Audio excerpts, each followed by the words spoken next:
Welcome to What's in Store with Karly and Chris, the show where we cover hot topics at the cross-section of retail and real estate.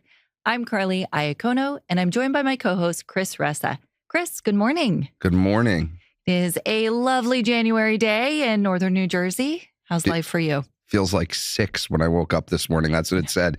Felt like 6 degrees. I was like, oh my God. 6 degrees. You know, it's a great day to be filming a podcast. And there you go. So we really nailed that timing.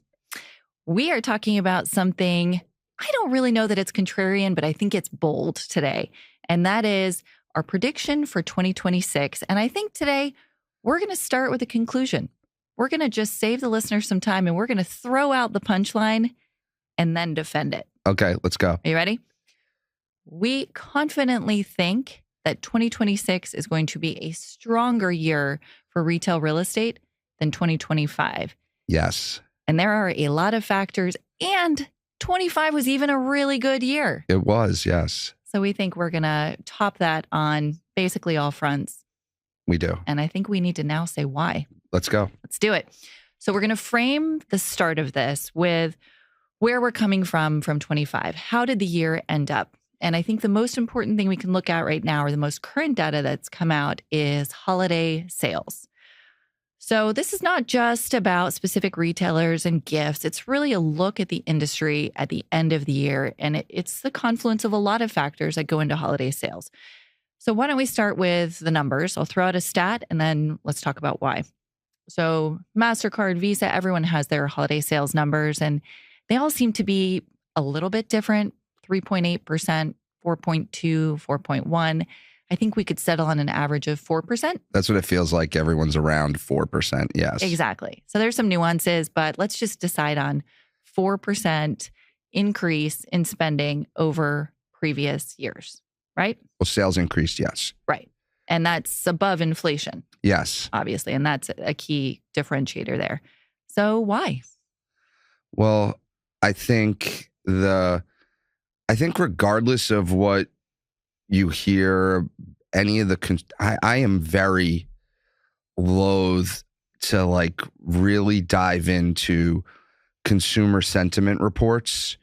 I think they are interesting predictors, but at the end of the day, sales tell the story. And so I think generally consumers, regardless of any consumer sentiment report, are super resilient. They're feeling, unemployment is still low. Wages are pretty strong. And I think generally those types of factors, especially with people expecting interest rates to decline and inflation seemingly from tariff-related noise seemingly, kind of settling down a bit. And for those reasons, I think consumers felt good about spending for the holiday. And I don't think that's stopping anytime soon with what's ahead. And it's such an interesting distinction between sentiment and behavior. We can all predict and talk about how we're feeling or how much consumers should be spending. Yeah. It doesn't really matter, right? You can look at consumer debt levels and say, wow, they're really rising. And, that's going to stop spending, but it's not. So it's one thing to talk about. Don't bet against the American consumer. Exactly. It's one thing to talk about what they should be doing and what the thought and the sentiment is.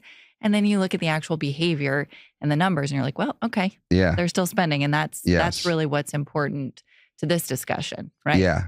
I do think we should pause and talk about the K-shaped economy, though. So it's not every consumer spending at increased levels. It's, some of the higher income brackets doing very well and spending at higher levels. And then some of the more challenged consumers are pulling back and going to more value goods. So I do think it's a more nuanced story than every consumer is spending more and holiday sales are up across the board. I do think it's bifurcated. What are your thoughts on that? I do. I think generally speaking, with the exception of unusual circumstances, the people with more disposable income usually spend more. And so, people say that, but like if you look at the value retailers, they're doing well. People are going and spending in their stores, right? And so I think there's obviously some things that are causing challenges, whether that's SNAP benefits and other incentives, but there's some places that that every consumer in America has to spend, and those aren't stopping. Right.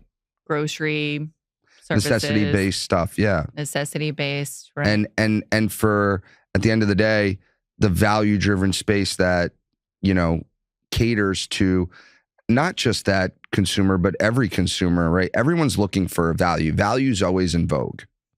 I think that was one of your key headlines for 2025, and it's still good. Yeah. It still holds. It was a good line. I think there's a little more to the story too on pricing, right? So the payment data that I looked at showed pretty nominal changes. So there's less, I guess the increase in transactions didn't follow the increase in total sales. So the transactions or the payment data was pretty static, meaning that the average ticket, price was going up. Now you could look and say, well, that's inflation. Everything's more expensive. Consumers are just paying more. But as we just pointed out, the increase is above just inflation. But I think it's pricing driven, right?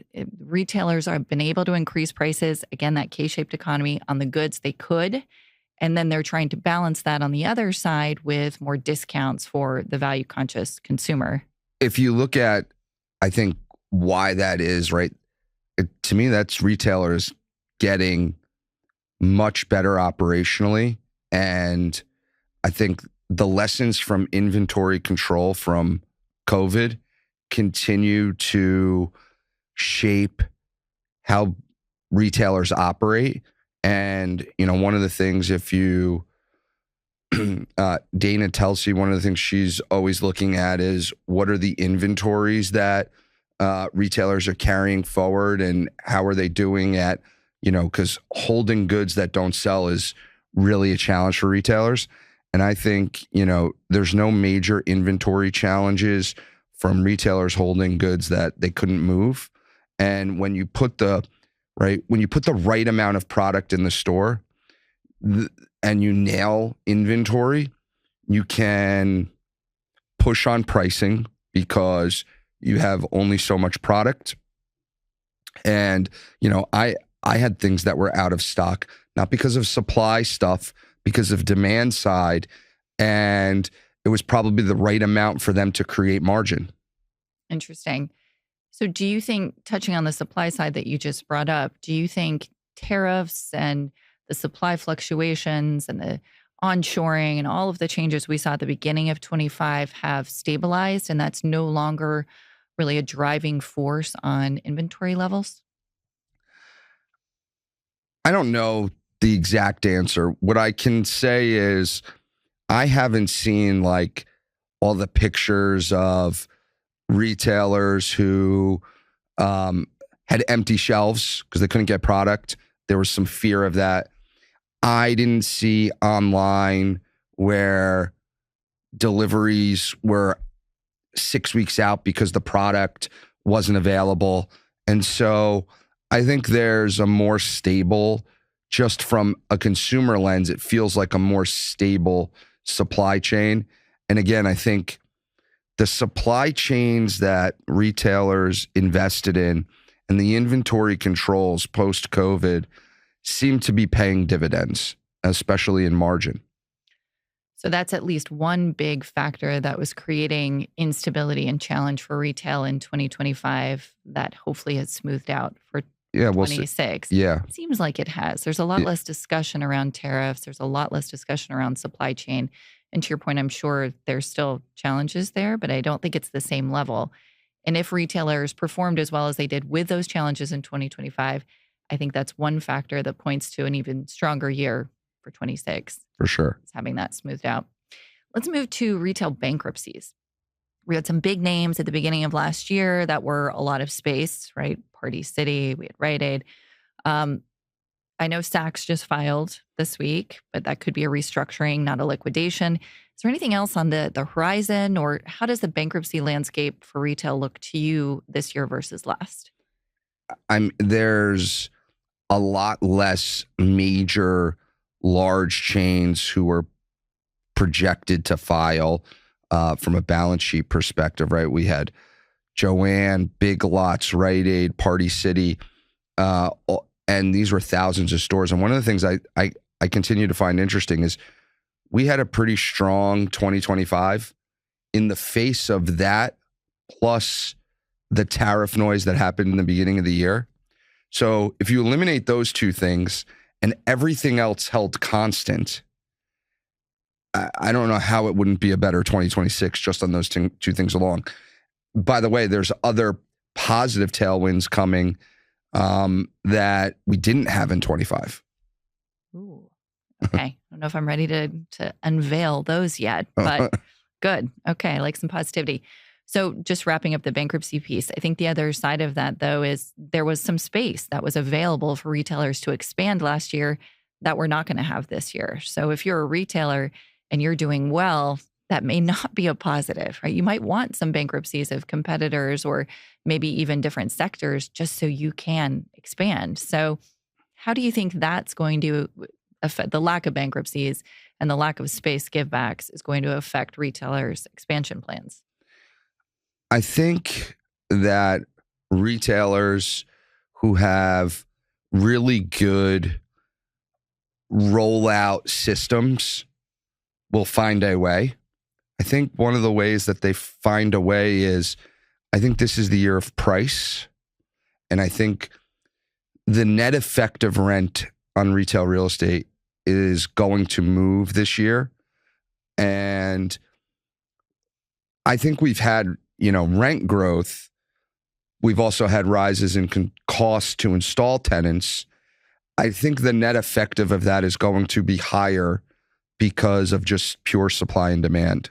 So more of a landlord's market, operator market, where tenants have to compete even more strongly for space. I think so, yes. And that could be less TI from the landlord perspective. It could be less TI. It could be higher face rates. Yeah. It could be stronger non-monetary provisions. It could show up in a lot of different ways. But I think this is definitely the year where pricing moves on real estate. That's great because that affects the NOI, the bottom line, and of course the values for sure all our properties. So yes, that's really the golden nugget yes. of all of it. Let's jump back to the consumer for a minute and touch on tax changes. So we've talked about consumer debt, consumer spending remaining resilient. Do you think any of the changes that were put in place from the Big Beautiful Bill, what was that last year, and rolling into this year, are going to actually affect behavior? Could they boost spending? And if so, in what categories and what cohorts? So I think clearly the prediction is the consumer is going to have more disposable income this year. That's what most economists are saying, which, as you mentioned before, when you give Americans more disposable income, they usually spend. And so I think that's, telling right there. When we talk about categories, I think it's interesting. Bob's Discount Furniture just filed their IPO to go public. I think that's a really interesting indicator of what's going on, because that the home furnishings post-COVID went up tremendously. And then home improvement really was a challenge sector. Well, if we have the home market, filing IPOs, that's a really strong conviction about where the market is, the consumer, obviously their own business. But to see that one, and that was like the first one I saw like coming into the new year to me, and we didn't have a lot of IPOs last year, and I think we're going to have more this year. To me, that's a really interesting sign, right? There's conviction around the long term of the consumer, and we have some, really near-term things that should benefit the consumer. I wonder if that's a broader public policy discussion too. The regulation perhaps is easier. Now, I don't know all the nuances of this, but My guess would be this administration is making IPOs slightly easier to get to the finish line than the previous. I wonder how much of that is Bob's outperforming and feeling like this is a great time because the sector is performing better than expected, or could it be that it's just easier to go public and access the public debt markets because of regulation? Maybe it's both. I don't know how much regulation plays a factor. I mean, they've been a very strong retailer, and I think you have to have a conviction about and a story about the growth of the business, right? Typically, that means their IPO is a growth story and there's room to grow. Well, in that sense, one of the avenues of Bob's growth has been store expansion. And so they're going to obviously attack more markets, more infill stores, and open up more stores. And to that end, you have to have conviction around the consumer. They have a really great shopping experience. I'm sure you've been in their stores I have, before. yeah. So I remember distinctly, quick side story, buying furniture, and they have a whole cafe where they give kids ice cream. They just have to stay in the little cafe area. I don't know if you brought your kids when you went, but it was magical because I needed to buy a new couch and the kids were there. And I said, okay, we're going to put you down. You just eat your ice cream to stay here and I'll be back. Wow. It was great. I'm like, so smart. That's a good one. So yeah, really interesting company for sure. Yes. All right, let's move on to traffic drivers. So we've talked about kind of the policy that's going to allow for retail expansion. We've talked about some tax cuts. We've talked about consumers remaining resilient and spending with any free cash that they have. What are the unique traffic drivers this year? Because it's a pretty exciting year in America. Yeah, I mean, we have, when you have more disposable income and then you couple that with reasons to spend, I think that really is a great setup for retailers. Obviously, you have the World Cup. Very exciting. Coming really right cool. in our backyard. Are you going to go? I looked at tickets and they were $4,000 a piece. And I thought, do I want to go $8,000 bad or do I want to go like $1,000? So no, not yet, but I'm trying to figure out a way. But to that end, if they're getting that, right, that speaks crazy to the numbers. Consumer spending right there. Yeah. So the trick is, right, there's a lot of tickets that are high priced. The trick is you have to find a game that is not the most sought after game, right, and find a seat that maybe isn't the perfect seat. But have you figured this out, by the way? Do you have tickets? I'm close to some tickets. Solution. I'm close to some tickets. I've been working on it. I have a list of 50 sporting events that I want on my bucket list that I want to get to. And one of them is the World Cup. Yeah. And the fact that it's in our backyard, I feel like I have to go. So I am late to the party. Mm-hmm. There are also these lotteries you get in to get tickets. Yeah, tried that. Now, by the way, that's not a free ticket. That just gets you a seat. That's how in demand they are and how many people want to go. Right. And you have all this international tourism that's going to come.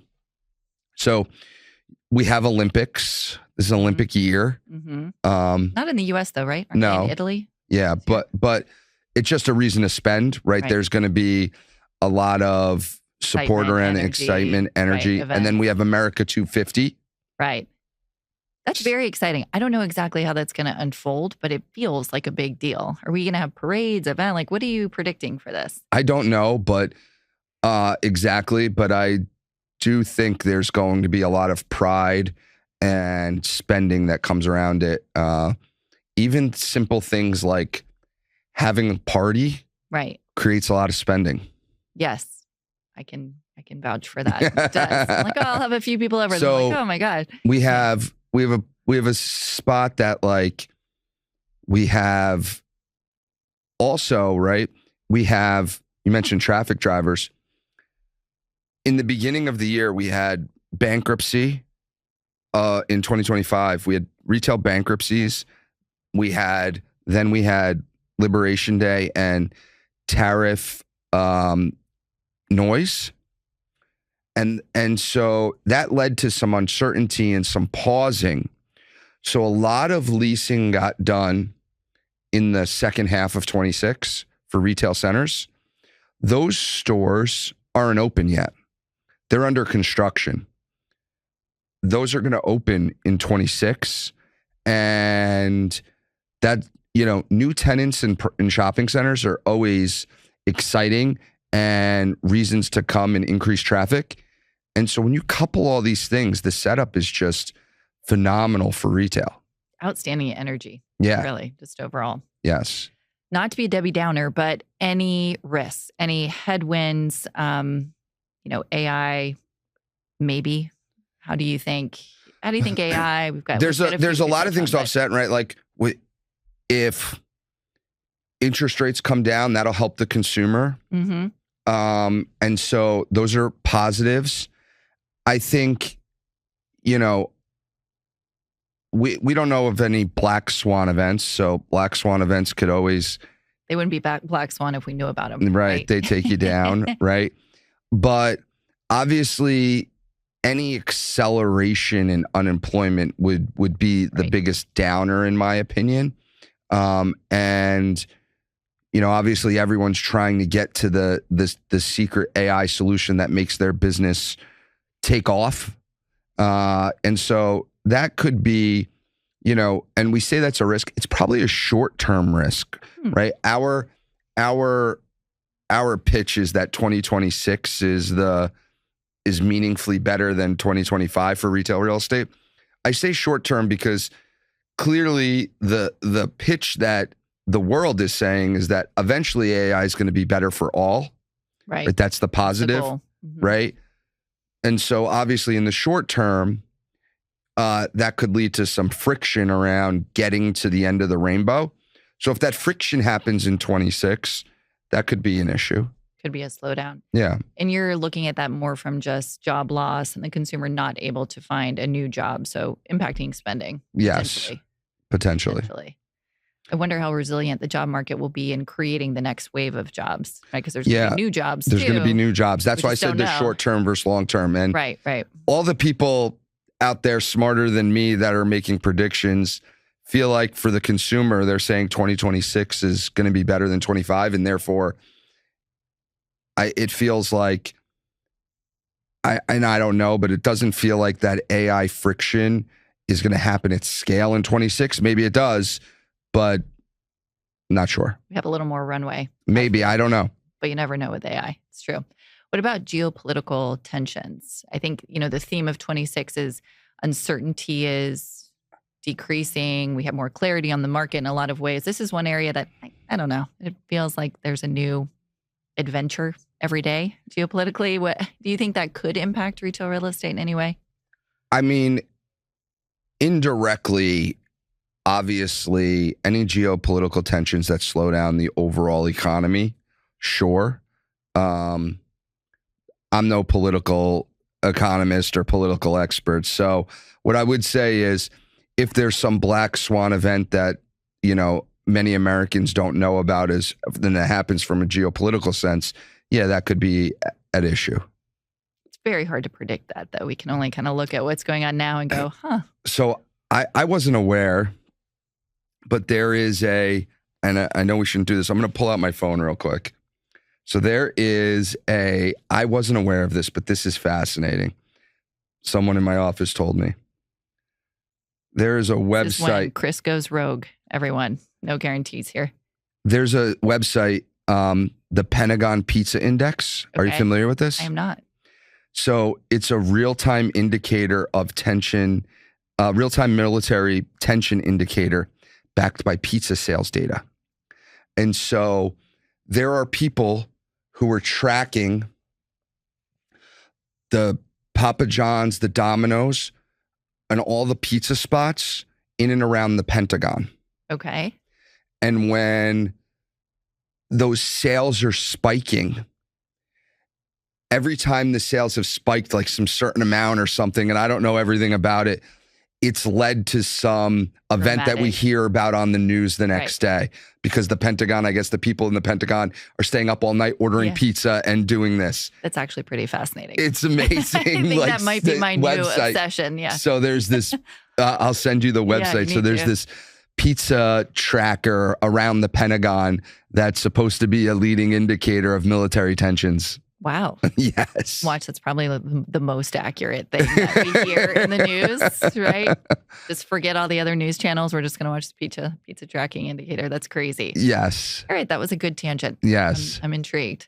Okay. So aside from any black swan event that obviously we don't know about or any of these geopolitical tensions escalating further, we feel like it's going to be a non-issue for retail real estate. Yeah. As far as we can tell right now. Yes. Yeah, so I don't see anything in 26 that makes me question our prediction that it's going to be a stronger year. I do feel like a lot of the factors that challenge 25 have smoothed out, which is really good news. Yeah.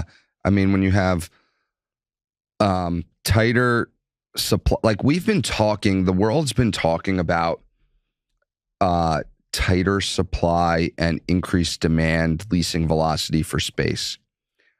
And if you look at and that's not a new headline. What has really happened to me, what's happened is that's moved occupancy more than rents. And I think this is the year where all of these things collide, where the tighter supply, the consumer, and the tenant demand collide, and that leads to price increases for retail real estate. And that is a direct correlation to values because it increases the NOI, assuming expenses don't skyrocket. But it seems like inflation has stabilized, thank God. So if expenses stay stable, we're predicting a meaningful increase in NOI and stable occupancy, then our values could materially go up at the same time that interest rates are coming down, and therefore cap rates should see some compression as well. Yeah. It's a good year to be a retail real estate owner. We'll see. But buying could be challenging, right? Which it has been for the last few years, finding the deals because they're very limited. But being an owner and operating your property successfully could be a really nice way to gain value. For sure. Exciting. Yes. It's going to be an awesome year ahead. Wish everyone listening all good things and success for 26. Yes. Thanks so much for joining us for this episode of What's in Store. We appreciate you tuning in and hope to see you again very soon. Take care, everyone. Bye. Thanks, Chris. Thank you.